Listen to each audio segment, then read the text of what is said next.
Selamat datang ke sesi kebaktian yang kedua. Sekarang kita akan disajikan dengan lagu istimewa yang akan disampaikan oleh The A Siblings, Alisa, Allen, dan Alvina Jubilin. Dipersilakan.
Sekarang Elder Doros akan memimpin kita dalam doa pembuka.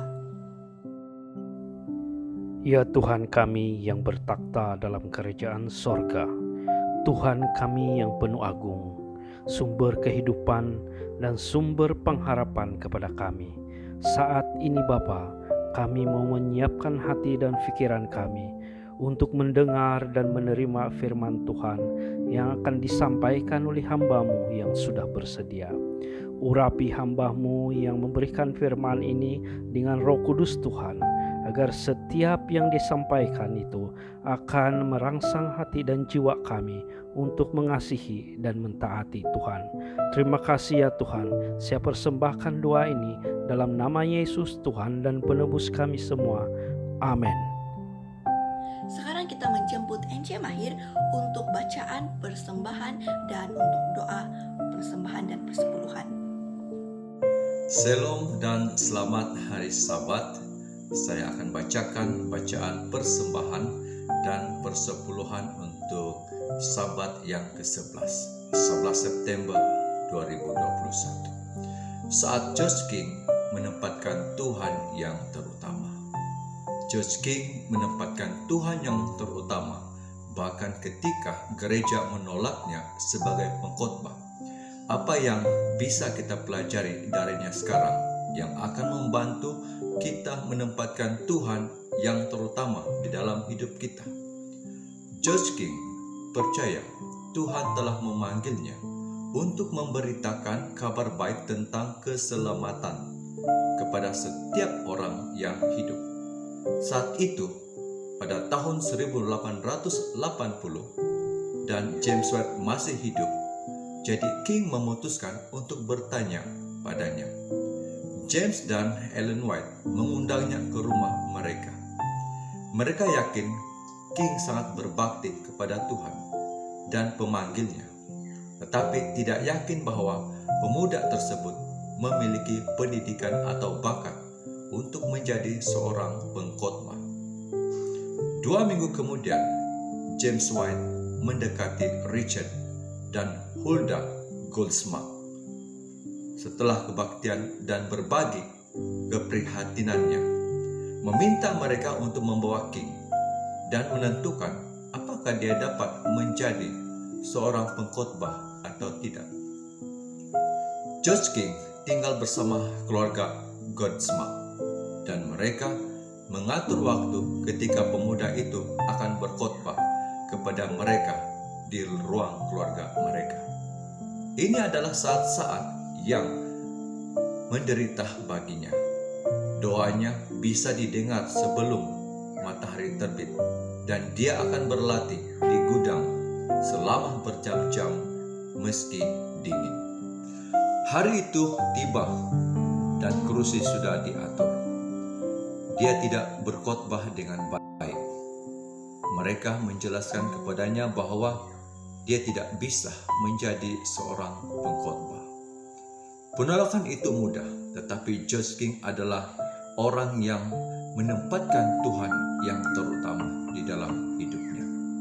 Bahkan hal itu berarti cukup rendah hati untuk dia menerima penolakan tersebut. Segera menjadi jelas bahwa George dipanggil untuk menjadi pengkhotbah yang berapi-api.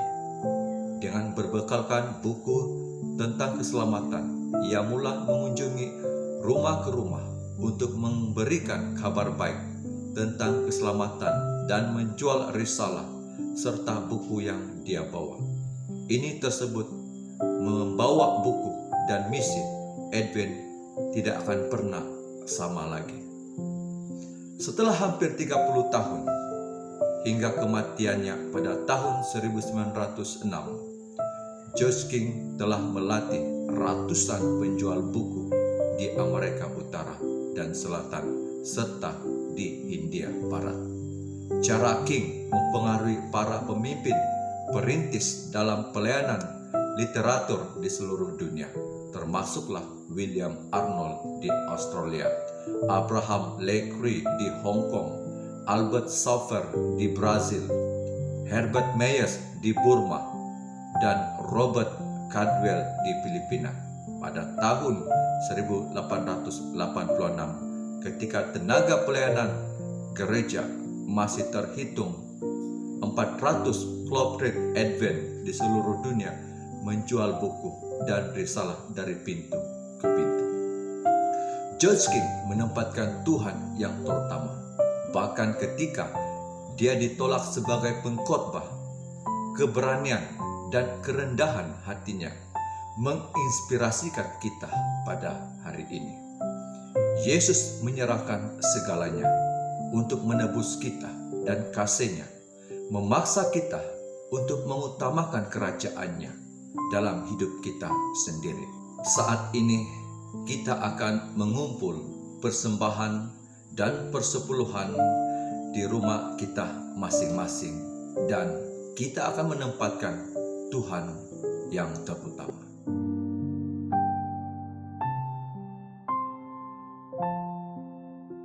Saudara dan saudari, mari kita bersatu di dalam doa. Bapa Syurgawi, kami menyembah-Mu pagi ini dengan persepuluhan dan persembahan kami. Kami berdoa untuk keberanian agar menempatkan Engkau yang terutama di dalam hidup kami. Dalam nama Yesus kami berdoa. Amin. Puji Tuhan, pada sabat ini kita ada dua lagu istimewa. Yang pertama akan disampaikan oleh Mary Chorus, yang kedua ialah persembahan instrumental oleh keluarga Enceku Him.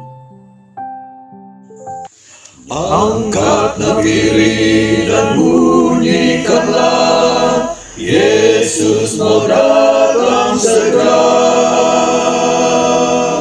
Nyanyi musafir dan pujikanlah, Yesus mau datang segera. Datang segera, datang segera, Yesus mau datang segera. Bangsa marah itu tandanya, Yesus mau datang segera. Pengetahuan bertambah-tambah, Yesus mau datang segera. Datang segera, datang segera, Yesus mau datang segera. Datang segera, datang segera, Yesus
sahabat.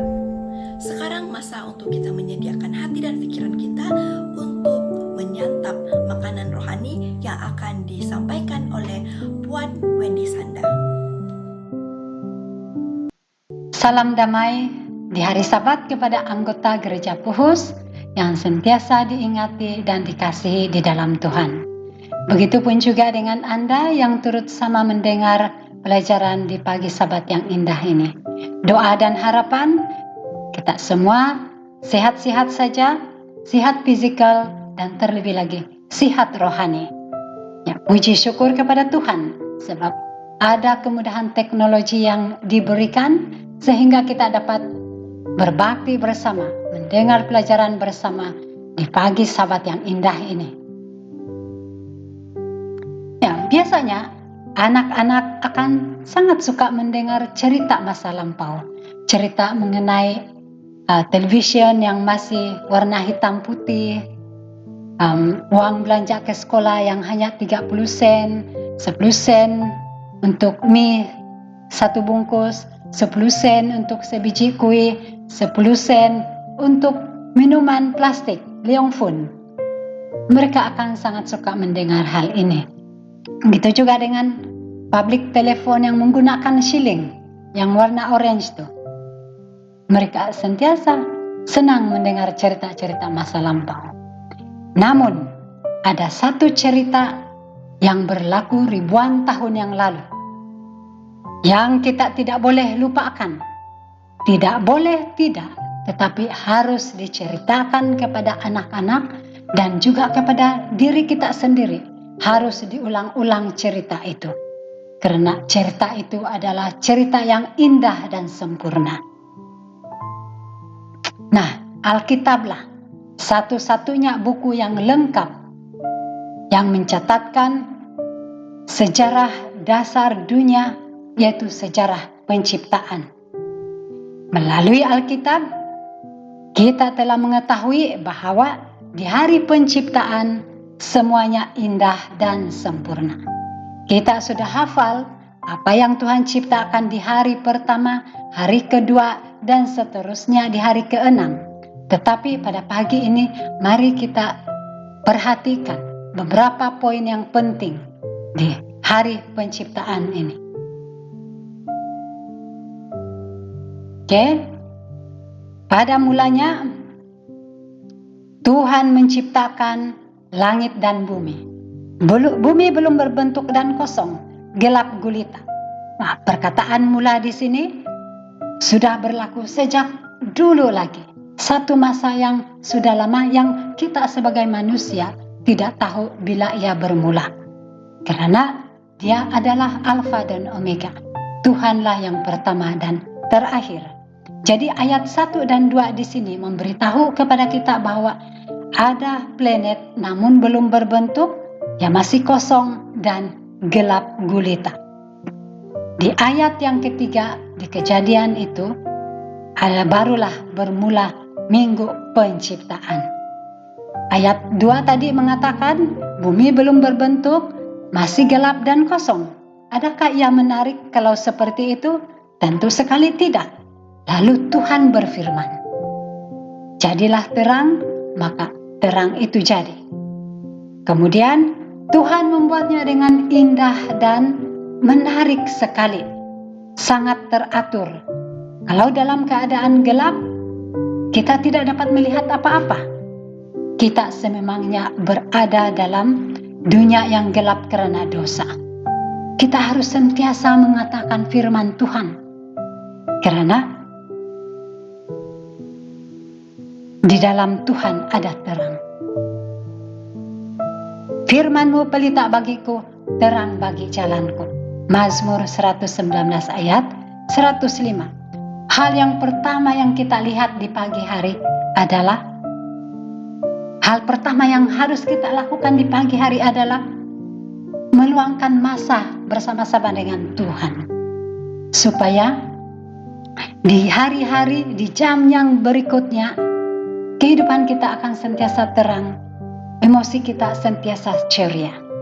Inilah keperluan terbesar yang perlu kita ada pada sekarang ini.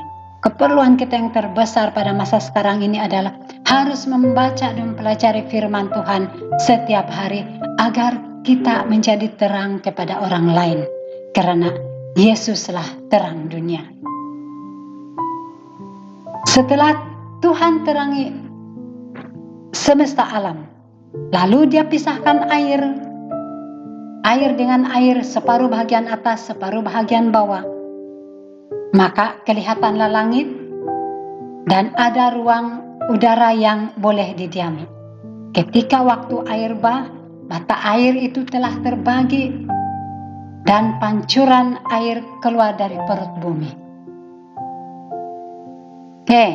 Di saat kita masa bersendirian bersama dengan Yesus di pagi hari, bila kita menatap ke atas, kita akan melihat cakrawala yang begitu luas.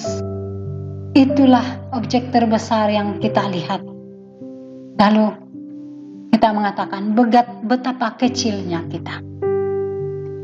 Di luar aku, kamu tidak dapat berbuat apa-apa, kata Yesus di Yohanes 15 ayat 5. Pada mulanya hanya ada air. Tentu sekali Tuhan tidak mau manusia hidup di dalam air. Lalu Dia pisahkan lagi bahagian kering dan bahagian yang ada air. Ada air dipanggilnya daratan, yang kering dipanggilnya laut. Yang bahagian air dipanggilnya lautan, bagian kering dipanggil daratan, dan daratan itu masih kosong. Lalu Tuhan katakan harus diisikan. Tuhan sediakan taman khusus sebagai rumah kediaman. Lalu kita dengan melihat lembah, gunung, bukit, taman yang Tuhan sudah isikan bagi manusia ini, kita seharusnya berpikir, apalagi yang harus kita persoalkan, dan kita tidak layak pun mempersoalkannya. Tuhan berkata di Ayub 38 ayat 4, di manakah engkau ketika aku meletakkan dasar bumi? Perkataan yang bergaris di dalam ayat ini menumbuhkan tunas-tunas muda. Ya, saya percaya Ia bermaksud bahwa ketika Tuhan berfirman, sesuatu tumbuhan atau pokok itu bukan terus kelihatan besar atau tinggi, tetapi ada prosesnya. Dari tunas, perlahan-lahan dia tinggi dan dalam beberapa detik atau menit. Begitupun juga dengan pertumbuhan kerohanian kita. Ia bukan berlaku dalam sehari, tetapi ia bertumbuh hari demi hari sementara kita membaca dan mendengar firman Tuhan. Begitu indah dan sempurnanya firman Tuhan itu. Ia membuat kita bertumbuh. Begitu indah dan harum semerbaknya bunga-bunga yang Tuhan sediakan. Ibu bapak yang dikasihi, di alam yang terbuka di mana kita berada di tempat percuma itu adalah tempat kita mengajar anak-anak kita tentang warna, tentang bentuk, tentang size, tentang kesehatan, mengira, dan banyak hal yang kita boleh ajarkan kepada anak-anak di alam yang terbuka. Di alam terbuka kita dapat melatih pikiran kita, menguatkan tubuh, dan mengembangkan kesanggupan.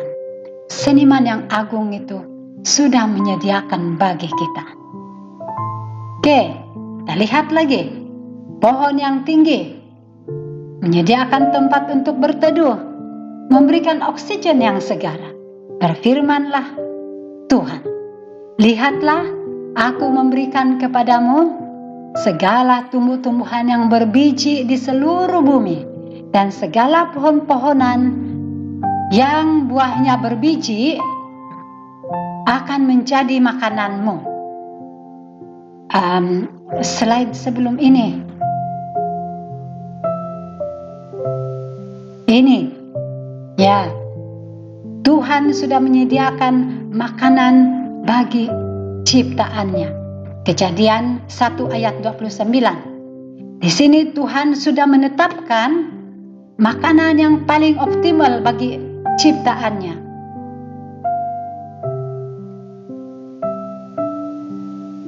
Keindahan yang menutupi bumi ini adalah satu tanda kasih Tuhan yang sempurna.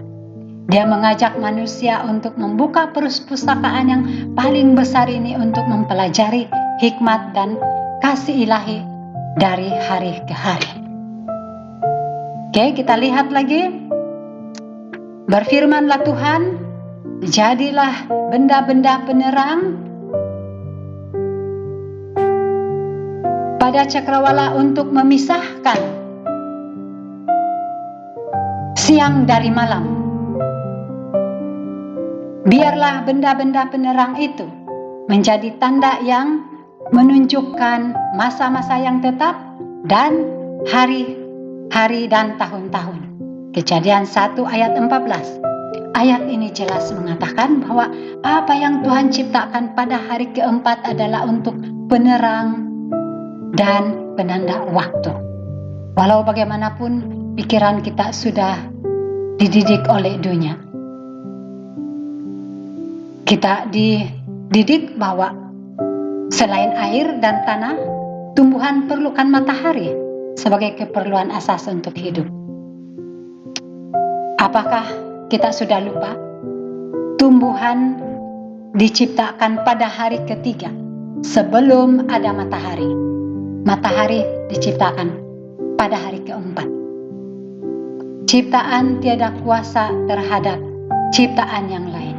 Ia hanya saling melengkapi. Di hari penciptaan semuanya indah. Semuanya sempurna. Alfa Omega jilid 1 muka surat 101 mengatakan, hukum alam telah berabad lamanya sudah ditetapkan. Musim silih berganti menurut gilirannya yang teratur. Hingga pada saat air bah itu, hujan belum pernah turun.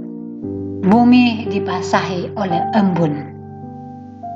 Oke, di hari yang keempat itu penerang di langit dan dijadikan sebagai penanda waktu. Kita mungkin ada tanaman herba ataupun mengamalkan ubatan herba yang dikatakan boleh menyembuhkan berbagai penyakit seperti gastrik, darah tinggi, gout, dan sebagainya. Begitu juga dengan air yang digunakan sebagai perawatan dan ternyata ia memang sangat mujarab. Sememangnya Tuhan sudah menyediakan farmasi alam semula jadi kepada anak-anaknya dan dia mau anak-anaknya mendapat manfaat daripada itu. Namun kita harus ingat dan sentiasa berhati-hati agar tidak memuja kepada ciptaan itu, tetapi kepada penciptanya. Karena berkat kesembuhan itu ada di tangan pencipta melalui ciptaannya. Berfirmanlah Allah, hendaklah dalam air berkeriapan makhluk yang hidup, dan hendaklah burung-burung berterbangan di atas bumi melintasi cakrawala. Kejadian 1 ayat 21.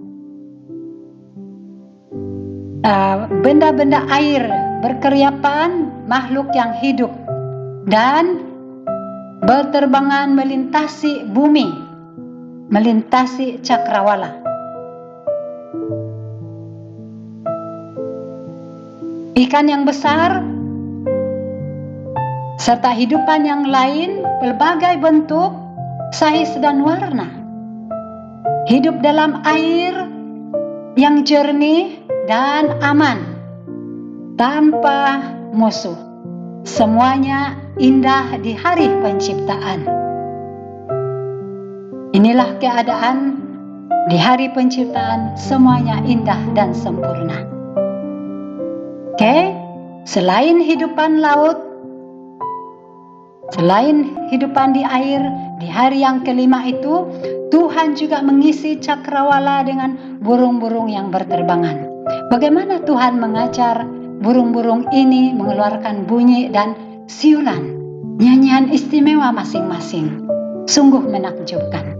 Tuhan mengajar mereka untuk memilih pokok yang sesuai bagi sarang mereka. Begitu berkuasanya firman Tuhan. Burung merpati tahu memetik daun dan diberikan kepada Nabi Nuh. Burung gagak dengan setia menurut perintah Tuhan memberi makanan kepada Nabi Elia setiap hari, pagi dan petang. Bagaimana dengan kita? Seharusnya kita lebih setia dan menurut, memperhatikan Taurat Tuhan siang dan malam sebagaimana Tuhan perintahkan dalam Yosua 1 ayat 8. Demikianlah Tuhan selesai mengisi lautan dan cakrawala di hari yang kelima. Lalu di Kejadian 9 ayat 3 mengatakan, segala yang bergerak, yang hidup akan menjadi makananmu. Aku juga telah memberikan semuanya ini kepadamu, seperti juga tumbuh-tumbuhan hijau. Nah, ayat ini disalah tafsirkan oleh ramai orang.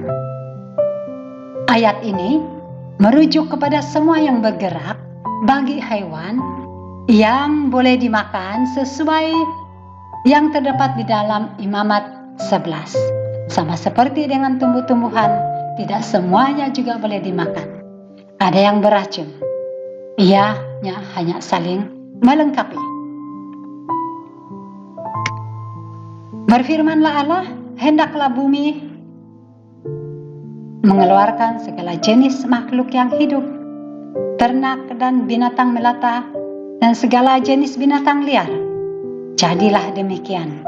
Ya, di hari yang ke-6 Tuhan perhatikan ada yang perlu diisi, ya, binatang-binatang besar, sangat cantik dan menarik hiasan di kepala mereka. Kulit yang sangat menonjol dan ceria. Ada zebra crossing lagi di sana, ya. Jenama cita bagi baju, seluar, topi, ya, sofa, ada juga pattern cita. Ya, manusia mengambil peluang ini untuk sesuatu produk. Kiranya mereka tidak lupa mengagungkan pencipta yang sempurna itu. Klimaks daripada penciptaan Tuhan di minggu penciptaan itu terdapat di dalam Kejadian 1 ayat 26. Berfirmanlah Tuhan, baiklah kita menjadikan manusia menurut gambar dan rupa kita.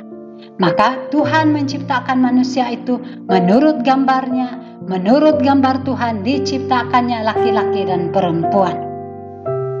Diciptakannya mereka, ya, dua jantina yang Tuhan telah ciptakan, laki-laki dan perempuan. Ya, kita sudah pelajari perkataan ini, yaitu baiklah. Kita selalu sudah mendengar, baiklah di sini membawa maksud yang ada perbincangan telah dilakukan dan telah dipersetujui oleh beberapa pribadi. Karena ada perkataan kita, yaitu menunjukkan lebih daripada satu pribadi, satu individu. Ya, tentu sekali Tuhan Bapa, Tuhan Anak, dan Roh Kudus. Mereka bertiga di Taman Eden. Pertanyaannya, apakah yang mereka telah persetujui? Pertama, menurut gambar Tuhan. Fisikal kita dibentuk seperti dia. Kepala di atas, ya, kedudukan mata di depan, ada tangan dua, dan ada kaki. Jadi berhati-hati kita apa yang ditonton oleh anak-anak di television. Ada yang bermata satu. Pikiran mereka akan dicemar dengan hal-hal seperti ini. Seterusnya, apalagi yang dipersetujui?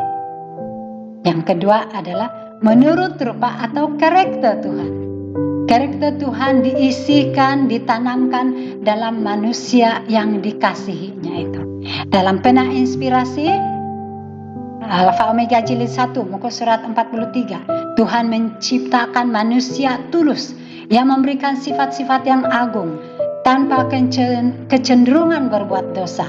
Dia menganugerahi kuasa berpikir yang tinggi serta pengaruh yang kuat agar tetap setia. Penurutan sempurna dan kekal adalah syarat kebahagiaan kekal. Galatia 5 ayat 22 juga menyatakan buah roh, yaitu karakter Tuhan. Semua ciptaan Tuhan yang lain, Tuhan gunakan firman untuk menciptakan. Tetapi untuk manusia, dia menggunakan ke-10 jarinya, menggunakan seluruh tenaganya untuk membentuk segala lekuk-lekuk dari kepala hingga ke kaki. Menenun setiap otot dan saraf dan organ tubuh badan manusia. Tuhan telah membentuk satu sosok tubuh dengan penuh hati-hati, penuh kasih sayang. Dia merendahkan tubuhnya, perlu berlutut agar dapat mencapai debu. Bayangkan ini saudara-saudara yang dikasihi dalam Kristus, begitu sepenuhnya Tuhan membentuk satu sosok tubuh itu agar semuanya indah dan sempurna. Setelah selesai Tuhan membentuk tubuh itu, adakah ia sudah menjadi manusia? Tidak. Ia hanyalah tanah yang dibentuk. Tidak bergerak karena tidak ada nyawa. Tidak bernafas. Lalu Tuhan dengan penuh kerendahan hati membongkokkan tubuhnya lagi. Serendah-rendahnya ke bawah. Sehingga boleh mencapai sosok tubuh itu tadi. Lalu menghembuskan nafasnya. Lalu bermulalah satu kehidupan pada manusia itu. Sungguh indah dan sempurna. Sungguh menakjubkan. Taman Eden dipercayakan kepada manusia itu satu tugas untuk mengurus taman. Pekerjaan itu bukanlah sesuatu yang melelahkan, tetapi menggembirakan. Sesuatu yang menyegarkan. Begitupun juga dengan kita seharusnya. Pekerjaan kita itu seharusnya tidaklah memenatkan kita. Tidaklah yang terlalu menyibukkan kita sehingga kita jatuh sakit. Aduh, Tuhan telah menetapkan kerja sebagai berkat kepada manusia untuk memenuhi pikiran dan menguatkan tubuh. Adam tidak direncanakan untuk hidup bermalas-malasan. Inilah keluarga. Keluarga yang pertama yang Tuhan berkati, memakai pakaian kemuliaan Tuhan. Dan Tuhan hanya berikan kepada Adam penolongnya atau istrinya setelah dia selesai melakukan tugas yang Tuhan berikan kepada dia untuk menamakan binatang-binatang yang Tuhan sudah ciptakan. Ini bermaksud seseorang yang mau berumah tangga itu seharusnya sudah tahu melaksanakan tugas ataupun sudah tahu bertanggung jawab terhadap dirinya, terhadap keluarganya, terhadap pasangannya, terlebih lagi kepada Tuhan. Ya, sementara mereka tinggal setia kepada Tuhan, Adam dan Hawa memegang perintah. Ya, Adam dan Hawa memegang perintah atas seluruh bumi. Pasangan yang suci ini bukan saja menjadi anak-anak di bawah pemeliharaan Tuhan sebagai bapa mereka, tetapi juga sebagai pelajar-pelajar yang menerima petunjuk-petunjuk dari Khalik yang maha bijaksana itu. Mereka dikunjungi oleh malaikat-malaikat dan diizinkan berhubungan dengan Tuhan pencipta tanpa ada tirai pemisah. Dua pohon telah diletakkan di tengah taman itu, pohon kehidupan agar Adam dan Hawa dapat memakannya dan tidak akan mati. Sementara pohon yang satu lagi, pohon pengetahuan baik dan jahat, agar mereka boleh membuat pilihan. Tuhan beri mereka pilihan sama ada memilih untuk terus menurut dan mengasihi Tuhan ataupun memberontak dan tidak menurut. Tuhan sudah menerangkan semuanya itu kepada mereka. Pendidikan Eden yang diberikan itu adalah yang terbaik. mencakup aspek fisikal, yaitu tahu tentang apa yang dimakan. Aspek mental yaitu penurutan terhadap perintah Tuhan. Dan juga aspek rohani yaitu sentiasa berhubung dengan Pencipta. Namun, sesuatu telah berlaku di surga. Dan Lukas 18 ayat 10 mengatakan, "Aku melihat iblis jatuh seperti kilat dari langit, dan telah memilih bumi karena melihat ada makhluk yang indah dan sempurna di sana." Si iblis mencari setiap kesempatan untuk menggoda manusia itu. Adam dan Hawa telah memilih untuk melanggar perintah Tuhan, dan akibatnya sangat menyedihkan. Iblis telah membawa pelbagai kejahatan, kesakitan, dan penderitaan. Si iblis telah menunggang balikkan semua yang dikatakan oleh Tuhan. Pendidikan Tuhan yang mencakup aspek fisikal, rohani, dan mental itu juga diberikan oleh si iblis, tetapi diterbalikkan. Tetapi sekali-kali kamu tidak akan mati, tetapi Allah mengetahui bahwa pada waktu kamu memakannya, yaitu aspek fisik, matamu akan terbuka dan kamu akan menjadi seperti Allah. Aspek rohani, tahu tentang yang baik dan yang jahat. Aspek mental. Perkataan iblis itu sangat licik. Ya, sentiasa kelihatan baik. Kamu tidak akan mati. Ya, banyak hal-hal di dunia yang kita lakukan tidak terus-menerus membawa kematian. Tetapi lama-kelamaan kita akan mendapat akibatnya, dan yaitu kematian kekal. Mari kita terus berhati-hati dengan apa yang dunia katakan, apa yang mereka pikirkan, dan apa yang mereka lakukan. Hanya satu cara untuk melihat standar Tuhan itu, yaitu berbalik kepada Alkitab. Persahabatan dengan dunia adalah permusuhan dengan Tuhan. Yakobus 4 ayat 4 mengatakan, Tuhan yang Maha Pengasih itu tidak pernah berubah. Sanggup melakukan apa saja, hidup di antara manusia untuk memberi contoh bahwa hukum dan didikan-didikan Tuhan di Taman Eden itu boleh dituruti. Dia sanggup mengaruniakan anaknya yang tunggal agar setiap orang percaya kepadanya tidak akan binasa, melainkan beroleh hidup yang kekal. Tuhan yang indah dan sempurna itu mahu mengembalikan manusia kepada citra asal. Panggilan kita kepada hari ini, marilah kita berbalik kepada Alkitab, merenungnya siang dan malam. Maka kita akan sentiasa ingat bahwa Tuhan rindu dan mau tinggal bersama-sama dengan kita. Tuhan telah memerintahkan Musa untuk mendirikan atau membina bait suci, karena dia mau tinggal diam di antara tengah-tengah bangsa itu. Tuhan mau tinggal di dalam hati kita. Jangan kita fokus kepada masalah dan kerisauan dunia, karena kita ada gembala yang indah dan sempurna.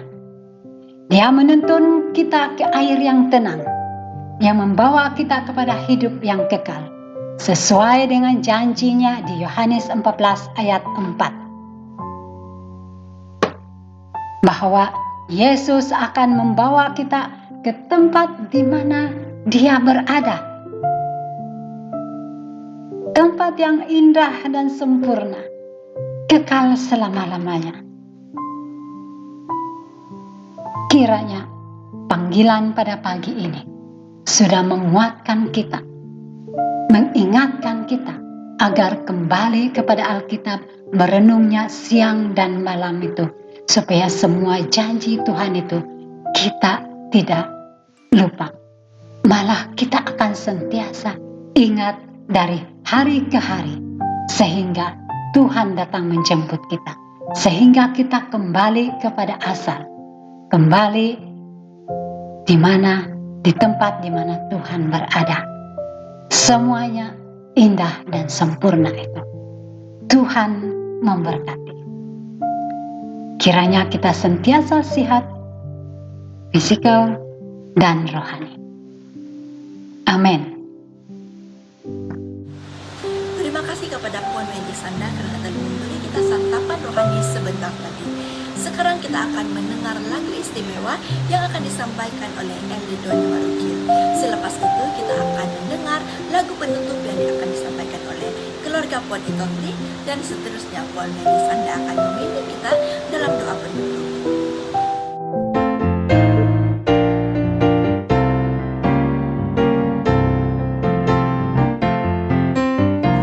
Soon and very soon we are going to see the King. Soon and very soon we are going to see the King. Soon and very soon we are going to see the King. Hallelujah, hallelujah, we are going to see the King. It will be no more crying then.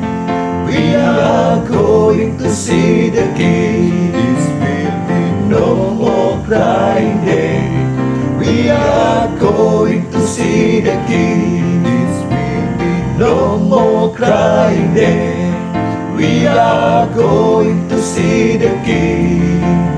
Hallelujah, hallelujah, we are going to see the King. It will be no more dying then. We are going to see the King. It will be no more dying then. We are going to see the King. It will be no more dying then. We are going to see the King. Hallelujah, hallelujah, we are going to see the King. Soon and very soon we are going to see the King. Soon and very soon we are going to see the King. Soon and very soon we are going to see the King. Hallelujah, hallelujah, we are going to see the King.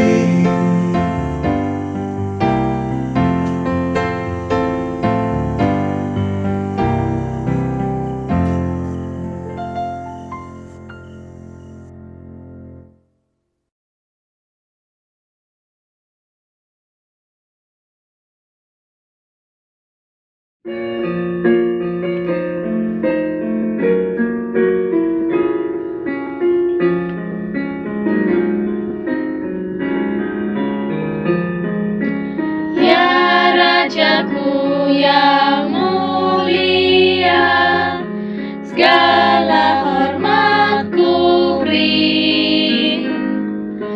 Ku ingat mahkota duri yang Engkau telah pakai. Aku ingat Getsemani, aku ingat deritamu, aku ingatlah cintamu, ingatlah Kalvari. Aku merasa berduka, Tuhan dalam kubur. Malaikat suci menjaga waktu Engkau tidur. Aku ingat Getsemani,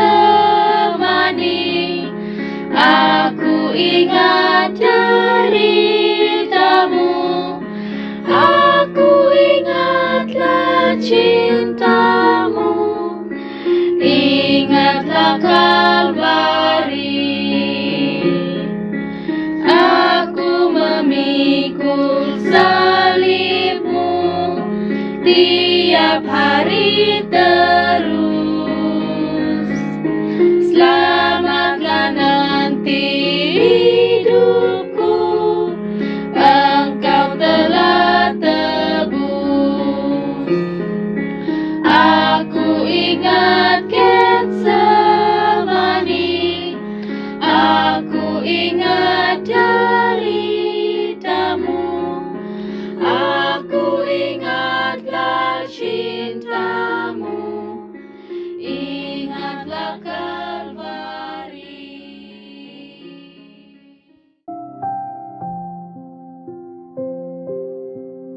Kita bersatu di dalam doa. Tuhan Bapa di surga, kami berbilang syukur kepadamu sebab Engkaulah Tuhan yang Maha Agung. Engkaulah pencipta bumi dan segala isinya.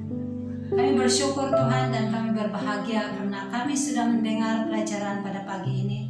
Engkau sudah ingatkan kami bahwa di awal penciptaan Engkau menciptakannya dengan begitu sempurna dan begitu indah. Tuhan, kami mohon bantuan daripadamu Tuhan, kami mau minta pertolongan daripadamu setiap hari agar kami sentiasa mengingati untuk terus datang kepadamu, untuk meneliti dan mempelajari firman-Mu hari demi hari, supaya kami akan sentiasa ingat bahwa Tuhanlah juru selamat kami. Biarlah Alkitab itu akan menuntun kami kepada Tuhan.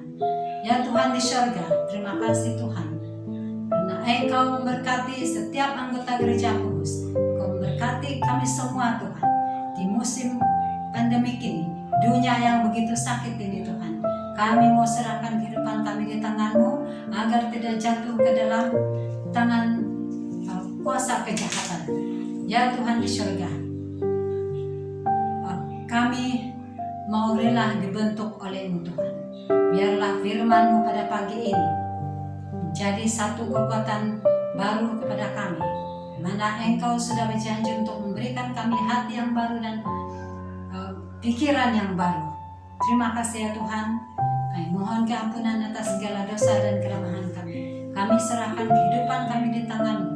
Hamba-Mu mengatakan semuanya ini di dalam nama Yesus Kristus Juru Selamat kami. Amin.